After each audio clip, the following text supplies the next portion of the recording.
कहानी का नाम बंद दरवाजे का राज। मेरा नाम राज है। जब मैं पहली बार उस पुराने हवेली में पहुंचा तो सूरज ढल रहा था। हवेली का दरवाजा खुद ब खुद चरमरा कर खुला, मानो किसी ने मेरा इंतजार किया हो। चारों ओर सन्नाटा था, बस हवा की सनसनाहट और लकड़ी की पुरानी दीवारों की चरमराहट सुनाई दे रही थी। मैं वहां एक पत्रकार के तौर पर गया था, एक रहस्यमयी मामले की तहकीकात करने। पिछले 3 महीनों में 3 लोग उस हवेली में गए थे और फिर कभी लौटे नहीं। कमरा नंबर 7, उसी कमरे में कुछ था।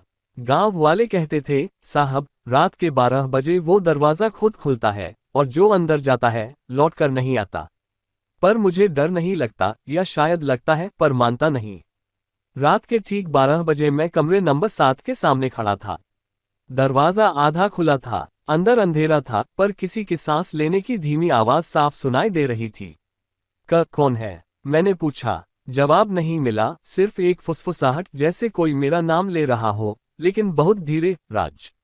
मैंने टॉर्च जलाया और जो देखा, मेरी रूह कांप उठी। दीवार पर मेरे नाम से भरी एक पुरानी डायरी टंगी थी, जिसमें वो सब लिखा था जो मैंने आज तक किया, यहाँ तक कि मैं इस हवेली में क्यों आया, वो भी। पर रुकिए, सस्पेंस यही खत्म नहीं होता। डायरी के आखिरी पन्ने पर लिखा था, कमरा नंबर 8 मत खोलना। मैं चौंका। 8वां कमरा? गांव वालों ने तो कहा था सिर्फ 7 कमरे हैं। मैं मुड़ा और देखा, मेरे पीछे एक और दरवाजा था जिस पर लिखा था कमरा नंबर 8। और अब मुझे उस कमरे से बाहर निकलने की कोई राह नहीं मिल रही। अगर तुम ये कहानी सुन रहे हो तो समझ लो, मैं अब भी उस कमरे में बंद हूं।